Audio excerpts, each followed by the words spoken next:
This happened just under 2 years ago. I was 35 and had been working at NASA in Houston, Texas for many years. I loved space. I think of myself as an engineer at heart. I wasn't the most experienced, but I understood the projects well. Most importantly, I understood the interdimensional travel initiative everyone was buzzing about. I remember that evening clearly. I was reviewing footage from a test mission late at night. They told me to take a break, but I couldn't. I was drawn in. I hit play. What I saw shocked me. It wasn't just data. It was a transmission from Dave, the astronaut who had vanished a year before. His voice came through all distorted. I could barely make out his words. He spoke about another universe, a parallel universe. Then, the message cut off, leaving me staring at a static screen. A cold shiver ran down my spine. The days after that got strange. Little things at first, like equipment buzzing or shutting down on its own. Shadows flickered in the labs, but I brushed it off. I kept telling myself I was just tired. But then the whispers started. I never saw anyone, but it felt like someone was watching me. My colleagues asked if I was okay. I just smiled and said I was fine. I needed to decode Dave's message. The more I decoded it, the more oddities escalated. I woke up in cold sweats wondering about those alternate realities. Once, I even stared into the mirror and told myself I wasn't losing my mind. The data was overwhelming, but I felt closer to understanding Dave's fate. I could hardly concentrate on anything else. Then one night I stayed late. The lab was quiet. I was alone, going through the footage again. Suddenly the power flickered. The lights dimmed. My breath hitched. I heard those whispers again. They were louder this time. Panic gripped me, hard. I thought about Dave. What had happened to him? Had he slipped into another universe? And then, I heard the voice. Oliver. I froze. My heart raced. I turned slowly, but nobody was there. That was when I felt it. A chill in the air, like something was moving behind me. I wanted to run. I should have run. Instead, I stood there, torn between fear and hopelessness. Oliver? The voice came again, clearer this time. It echoed through the empty lab. I felt sweat trickle down my back. The shadows grew darker, thicker. I couldn't escape the feeling that Dave was trying to reach me, to warn me about something. I crept back to my computer. The static buzzed louder. My hands shook as I clicked play again, desperate for clarity. But only darkness filled the screen before I heard it again. Oliver! The lights flickered once more, and I saw a fleeting shape. In that moment I felt dread pool in my stomach. What if I was losing my grip on reality? What if I was meant to join him in that other universe? I couldn't shake it off. My breathing quickened. I whispered to myself, "This isn't real." But deep down, I felt the truth creeping in like a fog. I turned to leave, but the whispers closed in, drowning out all thoughts. Panic surged. I stumbled, pulling at the door handle. Just then the lights went out. I was left in total darkness, surrounded by those whispers. This time, it wasn't just Dave's voice. Oliver, you shouldn't be here. I would never forget those words. In that moment, I knew nothing would ever be the same again. I stumbled back, the cold grip of fear tightening around me. I fumbled for the door handle, my heart racing. The whispers were getting louder, overlapping into an eerie chorus. "You shouldn't be here," was now mixed with what sounded like frantic warnings. It was disorienting. I wanted to scream, but my throat felt dry. Then, without any warning, the lights flickered back on. My eyes squinted against the brightness, and I saw my lab as it had always been. But things were different. The shadows felt deeper, and the air was thick, almost suffocating. I took a step back, expecting to see someone behind me. But it was empty, just the sterile equipment and my computer screen still glowing with static. I took a deep breath, trying to shake off the dread. I turned back to the screen, which was still showing nothing but noise. I shoved my hands into my pockets to keep them from shaking. Maybe it was all a hallucination. Maybe I really was losing my mind. But then I remembered Dave's message about the parallel universe. His voice floated back to me, haunting. I have to find out, I muttered to myself, not fully convinced. The panic from moments before was giving way to a burning urge for answers. My fingers danced over the keyboard as I initiated a deeper scan of the transmission. Then something flickered on the edge of my vision. I swung around, and to my shock, there was someone, standing in the corner of the lab. I blinked, my heart raced, and I felt sick. But when I focused on the figure, it was just a silhouette standing in the shadow, its features indistinct. "Who are you?" I called out, my voice barely a whisper. The figure didn't move. I felt heat rising to my cheeks, unsure if I should approach or bolt. "If this is a joke, it's not funny," I forced out. Still, nothing happened. Then, as if responding to my growing agitation, the figure began to glimmer, shifting like heat waves on asphalt. I felt something stir in the depths of my mind, an echo of familiarity. It was as if I should know this being. Panic surged again. This wasn't just an apparition.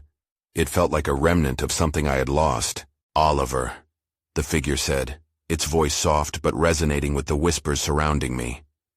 Everything inside me froze. I recognized this voice. It was Dave's. Dave? I barely managed to breathe. The figure stepped forward, but just as quickly, it dissolved into a haze, leaving only cold air behind. The room went silent and I felt hollow. "No!" I shouted, reaching out, desperate to hold on to something, anything. Then my computer screen blinked with new data. Heart pounding, I turned back. On the screen was a new transmission, clearer than before. There was a visual, a swirling portal, shimmering and unstable. My breath caught in my throat. It was a moment frozen in time, and I realized I'd just witnessed the intersection of our worlds. "Oliver, you must understand." Dave's voice crackled through the static, and dread washed over me. The message had changed. It wasn't just a warning anymore. There was a sense of urgency, and I felt the walls close in. I backed up, but this time, the whispers shifted, almost pleading. "Oliver, you need to choose." I wanted to run again, but something inside compelled me to stay. I didn't understand what I was being asked to choose, and the thought of losing Dave again filled me with terror. Before I could process it, though, I heard one last thing. "You can still come back, if you dare." The screen went black. I was left in the heavy silence of the lab, the weight of that choice pressing down on me. The walls felt like they were closing in again. I needed to know what it all meant. There was no turning back. I stood there, the heavy silence of the lab wrapping around me like a suffocating blanket. I could feel my heart hammering in my chest. What was I supposed to choose? The air felt charged, as if the room was alive with energy. I drew in a shaky breath and glanced back at the now black screen. The mystery of the swirling portal burned in my mind. I needed to gather my thoughts.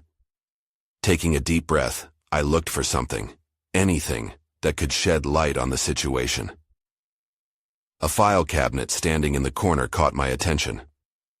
I pushed myself toward it, the metal surface cool against my palms. My hands trembled as I opened the top drawer, and there were stacks of papers, most of them notes from experiments. The further I dug, the more I felt a sense of urgency growing inside me. I stumbled upon a journal belonging to Dave.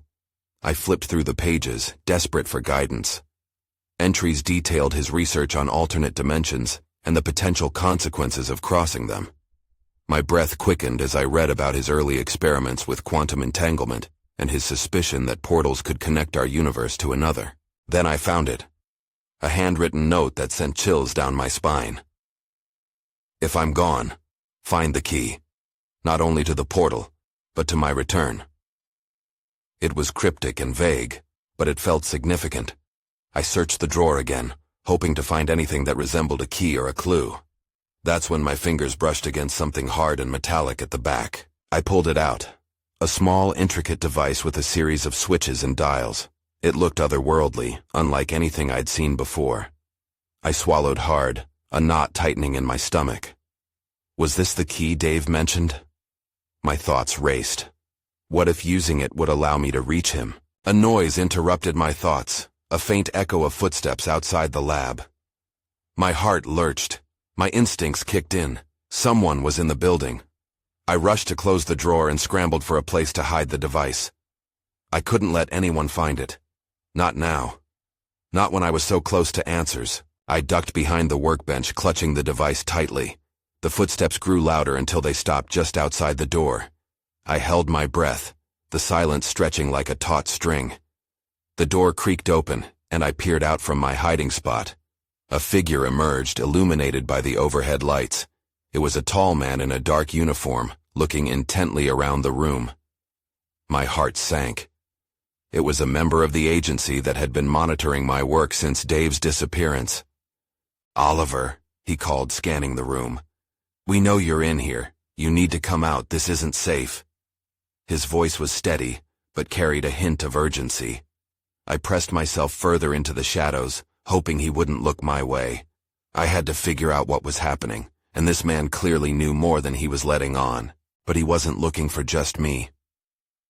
A sudden realization hit me like a wave. He must have known about the portal.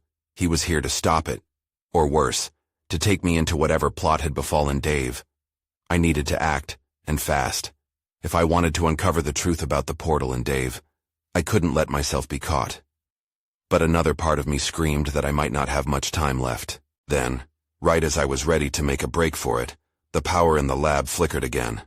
The lights dimmed, and a faint hum vibrated through the air. My heart raced. Was this another portal opening?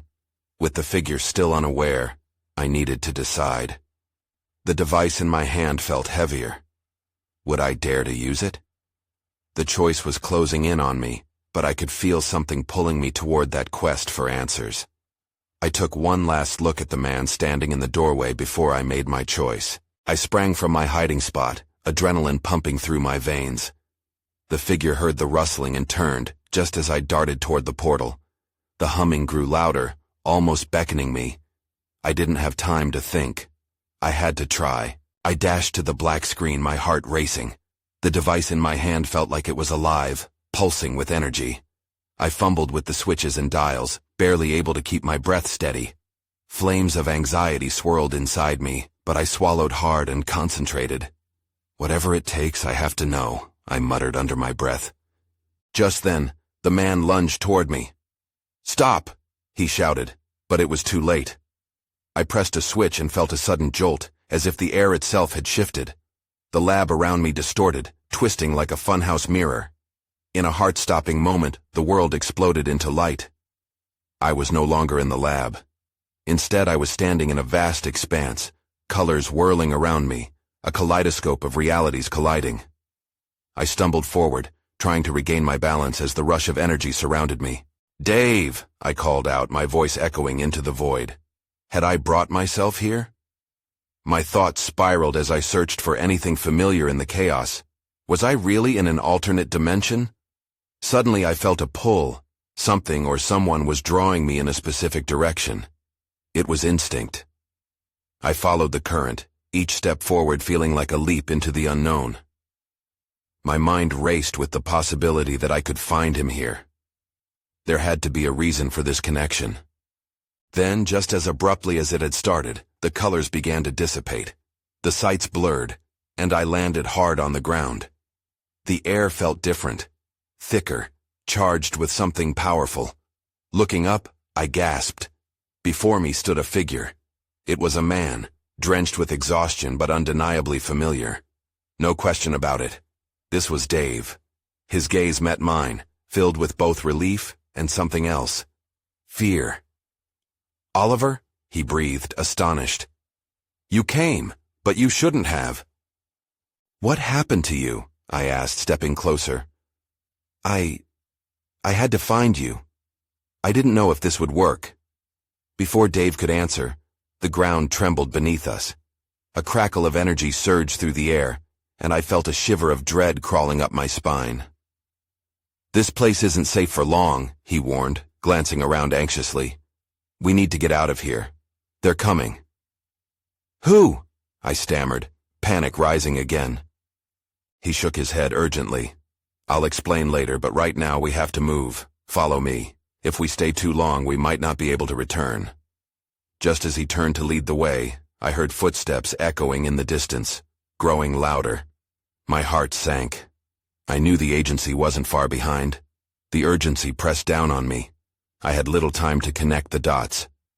With a quick glance back behind us, I followed Dave deeper into this world. But even as I ran, a gnawing thought haunted me. What had I just unlocked, and was I prepared for what lay ahead? We ran through a landscape that felt alive. The air buzzed with energy as shades of blue and green flickered like a heartbeat. I tried to keep pace with Dave, but my mind couldn't shake the tension tightening in my chest. Explain later? I'd rather know now, I shouted, hoping my urgency would convey the gravity of our situation. Just trust me, he yelled back, glancing over his shoulder. We dodged between trees that glowed faintly in the dim light, their branches swaying as if whispering warnings to us. The footsteps were closer now, echoing eerily in this strange place. It felt as if the ground itself held its breath, keenly aware of our impending fate. What did you find? I pressed, desperate for answers. With every beat that passed, my worry morphed into fear. What's after us? Dave's eyes flickered with something like regret. It's complicated. I was part of an experiment that went wrong. Great. Just great, I muttered. So what? We're in some kind of trapped experiment gone haywire? He nodded. Worse. They've been hunting me down since I got here. I thought I could find a way back, but... Suddenly, the ground shook again, a force rippling beneath me. I stumbled and struggled to keep my balance. The shadows grew darker, swirling around us like a storm, and my instincts screamed that something was coming. What's happening? I shouted, fear breaking through my voice. They're here! He yelled, pushing me forward. His urgency stoked my adrenaline. As we moved, I caught glimpses of shapes in the distance, figures, watching us with an intensity that sent an icy chill crawling up my spine. Who are they? I gasped, barely able to keep up. Hunters, Dave replied, his voice steadying despite the chaos. If they catch us, we'll be trapped here forever. In a blur, we ducked around a colossal tree that seemed to vibrate with energy, and I heard distant voices, distorted and ominous. It felt like they were drawing closer, and my heart raced in protest. This was not the reunion I had envisioned. Dave! I stopped short, catching my breath. If it's so dangerous, why didn't you just leave? He hesitated, glancing back as panic tightened his features. It's not that simple. There are rules here, boundaries. I can't leave without the... Before he could finish, a flash of light erupted nearby, and I instinctively dropped to the ground. Everything around us dimmed, and I caught the glint of metallic surfaces in the flickering shadows. That's them, Dave said, kneeling beside me. He pointed toward a cluster of figures whose outlines shimmered like heat waves. We can't let them see us. As we froze, my thoughts were racing. What did Dave mean about boundaries? What kind of experiment had I stumbled into? That's when I saw it, a familiar shape lying just ahead. A small device half buried in the dirt, pulses of light flickering from it as if it recognized us. Oliver, don't, Dave hissed, but my feet had already moved. It felt like a decision that would change everything, and I had no idea if it would send us to safety or deeper into danger. I knelt beside the device, heart hammering in my chest. The lights flickered faster, responding to my presence. A chill ran down my spine as if it recognized me too. I reached for it, fingers trembling. Oliver, stop! Dave's voice broke through the haze of urgency. You don't know what that is. Neither do you, I shot back, eyes glued to the shimmering surface. It looked like a control panel, with buttons and symbols that felt eerily familiar. My gut twisted at the thought of touching it. It could be a trap, or worse, a beacon for the hunters. They'll know if you interact with it, Dave urged, his voice low and pleading. We don't have time. But the connection I felt to the device was overwhelming. It felt like a lifeline, a chance to understand what was happening. I pressed one of the buttons, and the device whirred to life, casting a bright light all around us. "Why did you do that?" Dave yelled, panic coloring his voice. Before I could answer, a shriek pierced the air, echoing through the trees. The ground trembled again, and a sudden gust of wind whipped around us, scattering leaves and debris. The light from the device expanded, forming a bubble that seemed to pulse with energy. In that moment, the shadows around us shifted, revealing the hunters flanking us. Their forms were twisting, almost glitching, as if they were struggling against some unseen force. I felt my stomach drop as I locked eyes with one, its gaze cold and predatory. "They're coming!" Dave shouted, grabbing my arm. "We have to get out of here."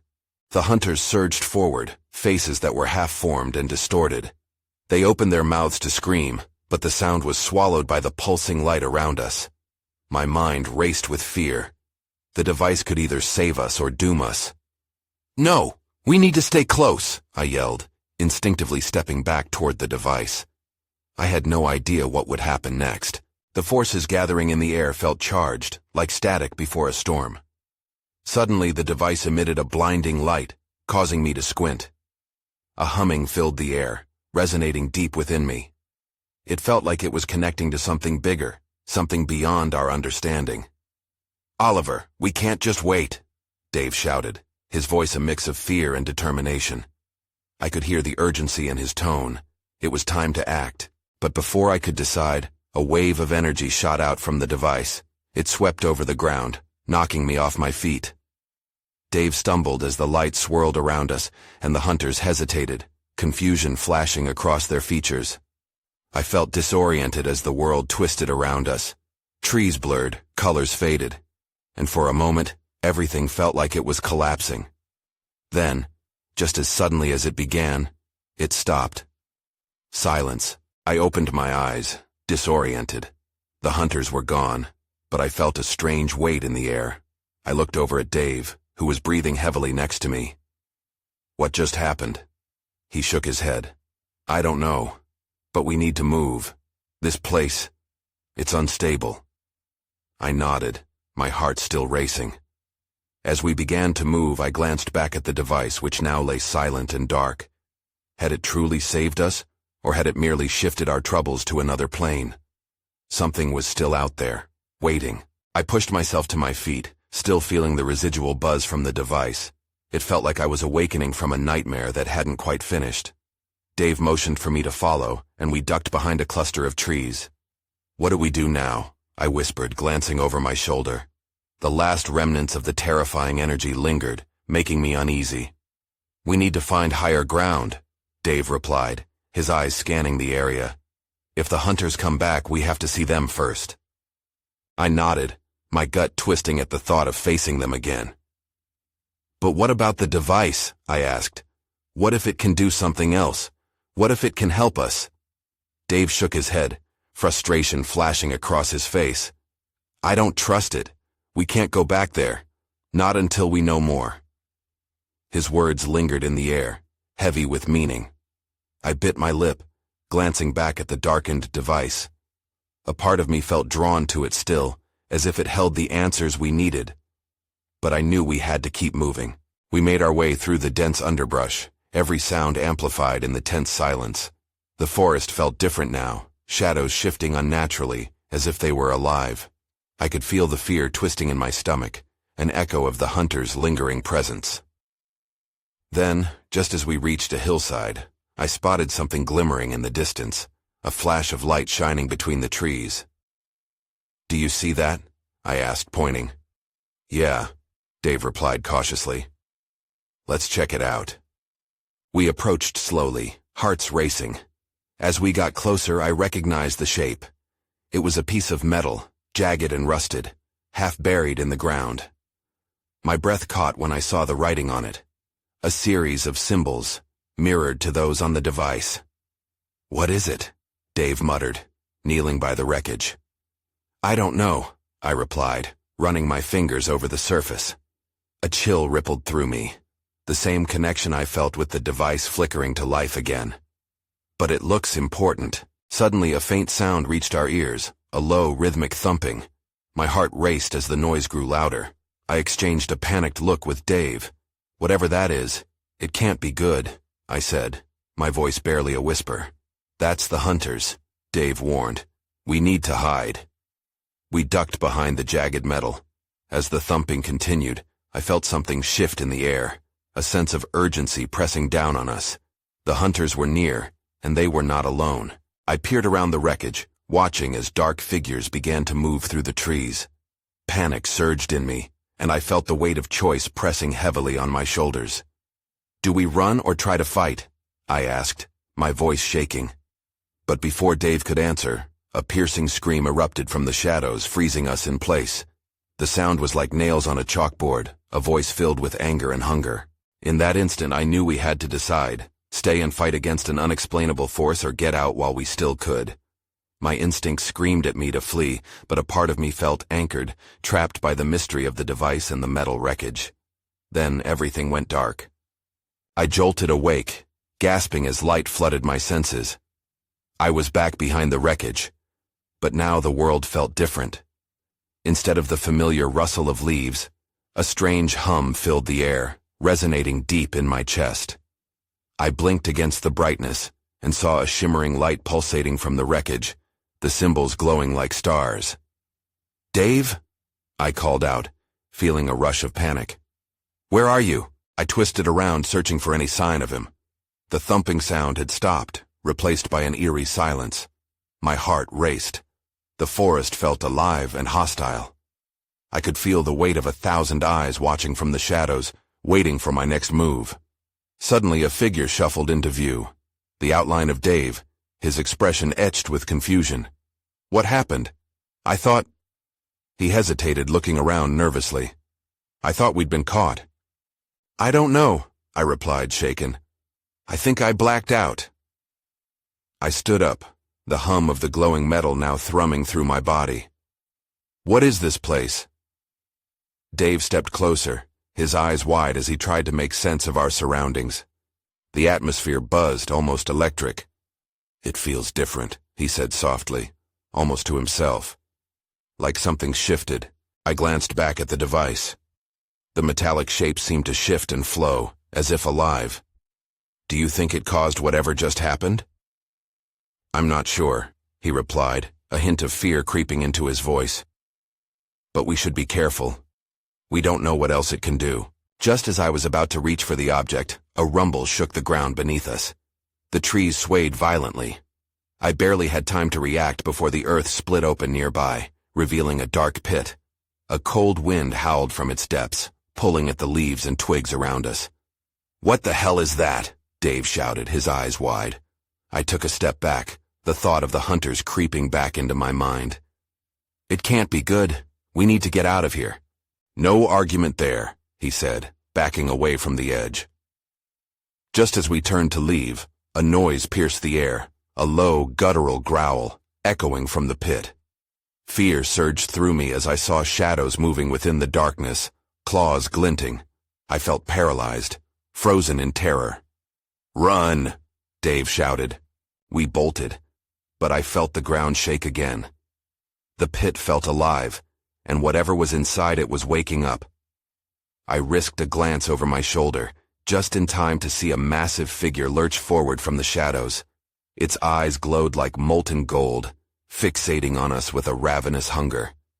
Go! I screamed, pushing myself to run faster. The forest seemed to close in around us, branches clawing at our clothes. I could feel breath on my back, a noxious hot wind.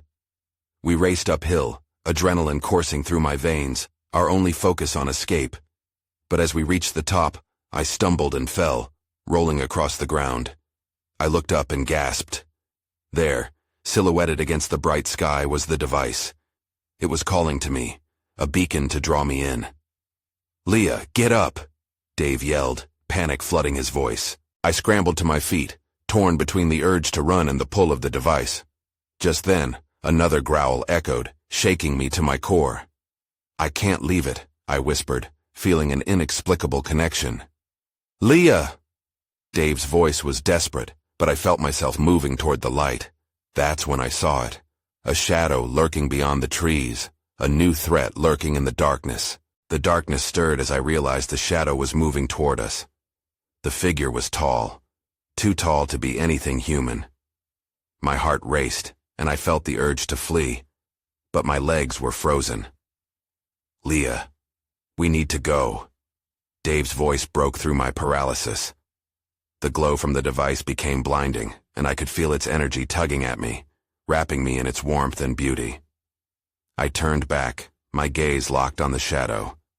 It was closer now, its form shifting, as if it were both there and not there. "Don't look at it," Dave shouted. He grabbed my arm and yanked me away. I stumbled but caught myself, the hum growing louder in my ears, vibrating through the air. It was intense, almost painful, but I couldn't shake it off. "Where are we going?" I yelled over the sound, panic rising in my throat. "Anywhere but here," he replied, pulling me away from the edge where the dark pit loomed. "Just think of something safe." I wanted to retort, to tell him there was no safe place, but my thoughts were muddled. The shadows seemed to be multiplying, creeping from behind trees and shrubs. Each growl was a reminder of the danger nipping at our heels. As we ran, I felt a rush of wind beside us, like a breath shared between the world and whatever was hunting us. "It's coming," I shouted, and with that, we sprinted deeper into the trees. Then, in the chaos of our flight, I heard it, a sound unlike anything else. It was a mechanical whirring, mingled with the hum I had felt from the device. My heart sank. Was the device somehow connected to the threat? Was it responsible for whatever was pursuing us? A snap of a branch sent me diving to the ground, and I caught a glimpse of the creature for the first time. It had elongated limbs and skin that shimmered like liquid metal. My stomach twisted. This wasn't just a wild animal, it was something from a nightmare. "Leah," Dave's voice pierced through my terror. "Get up, we have to move." I forced myself to stand, the fear of the creature intensifying my resolve. But then I noticed something strange underfoot. A series of symbols molded into the forest floor that mirrored those of the device. My mind raced. Could these be clues? "Wait!" I shouted, pulling at Dave's shirt. "What if this is a way to stop it?" "Are you crazy?" he replied, glancing back at the shadows that were beginning to fan out around us. "We don't have time," but my fists closed around the familiar shapes. They felt oddly warm, like the device had left a part of itself behind. "We need to take a risk. I think we can fight back." With one last anxious glance at the advancing shadows, I dug my fingers into the symbols, hoping against hope that this was the answer we needed. Suddenly, the ground trembled beneath us. The symbols lit up with the same brilliance as the device, sending out a shockwave that pushed back the shadows. For a moment, I felt a surge of hope. But the creature let out a deafening roar, shaking the very air around us. "Make it stop!" Dave yelled, trying to shield himself from the chaos. I couldn't tell if it was working or if we had unleashed something even worse. My heart thudded as I prepared for whatever came next. I was ready to stand my ground, or at least try to. But as the shadows twisted around us like a living nightmare, I knew we were far from safe.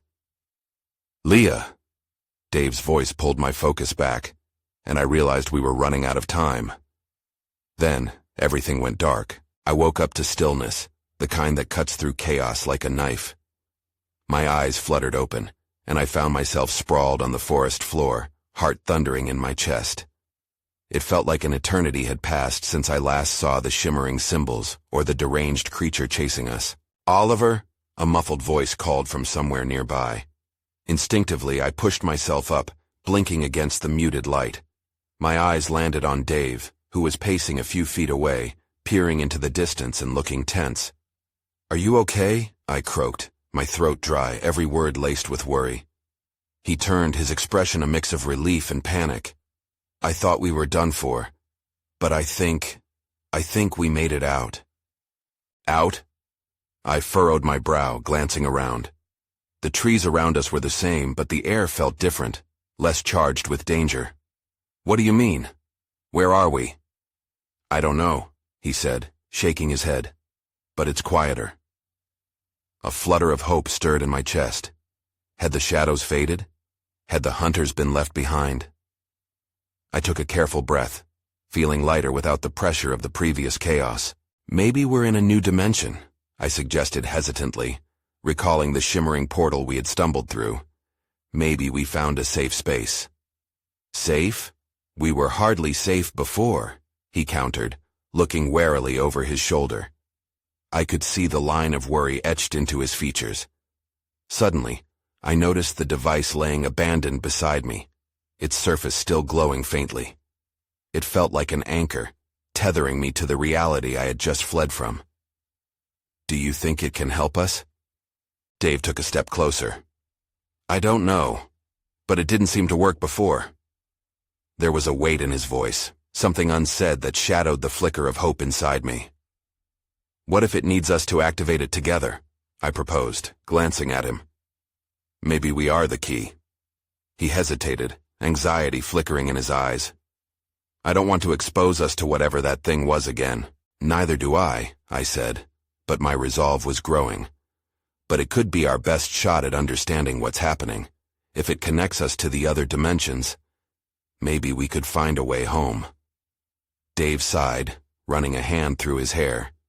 It's a risk. Every moment in this place is a risk, I shot back, desperation creeping into my voice. What choice did we have? With a reluctant nod, he took a breath and stepped forward. Okay, let's do it.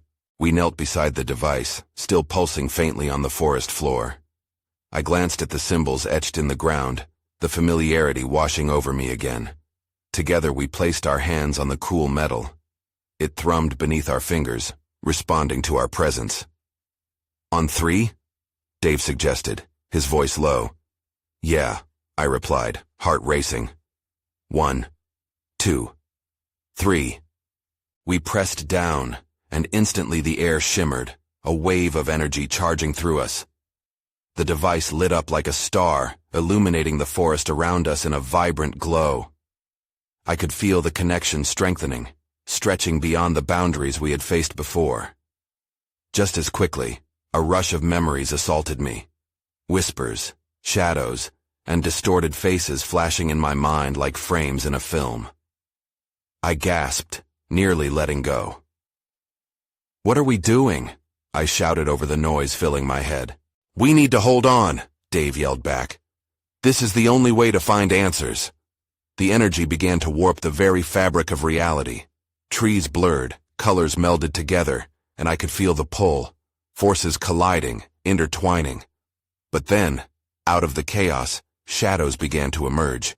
Familiar, yet terrifying, they crept toward us, an echo from the darkness we thought we had escaped.